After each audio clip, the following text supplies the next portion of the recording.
পাড়ার সদস্য আমার ছেলে এসছে, সব কথা বলছে, এই যে সব খাওয়ার জন্য ব্যস্ত হয়ে গেছে। এই দেখো, এই রাত্রির বেলা দেখো ও কথা বলবে, আবার কথা বললে কত। এদের জন্য আলাদা করে ভাত দাও না দাও, বিস্কুট তো আনতেই হবে, আর রাতে আবার ভাত দেবো। এই দেখো, ছুঁড়ে ছুঁড়ে দে একটু হাতে, আবার নাহলে ইয়ে করবে। ওরা দুটো ওইদিকে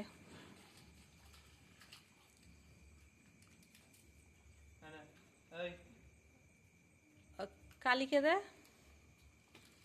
ওইখানে একটা আছে মা, বোঝা যাবে না, একটা মা, তার নাতি পুতি ছেলে মেয়ে সব একসঙ্গে।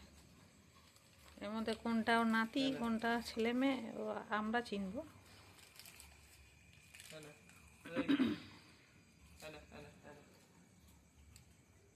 রোজই দেওয়া হয়, তো দেখানো হয় না তোমাদের। এটা হচ্ছে আমাদের বাড়ির সামনের সব সদস্য, এরা রাতের বেলা পাহারা দেয়।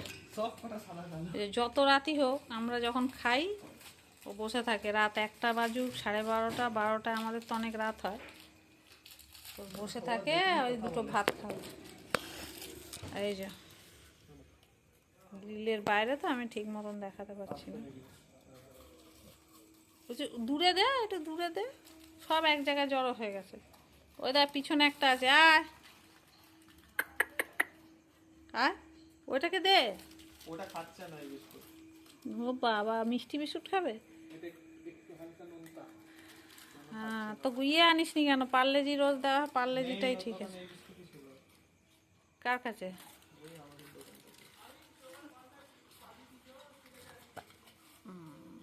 যাও, আবার যাও, এখন আছে, আবার রাতে দেখা হবে। যাও, ভাত মেখে দেবো।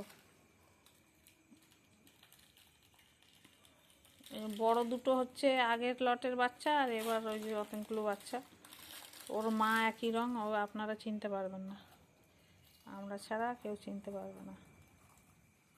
অনেক বাচ্চা দিয়েছিল, কিছু মরে গেছে, কিছু বেঁচে আছে।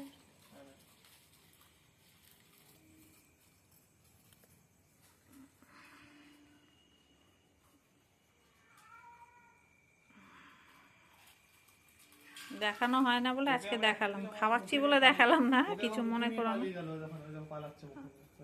ও চলে গেল, ওই ওই গলিতে থাকে যে।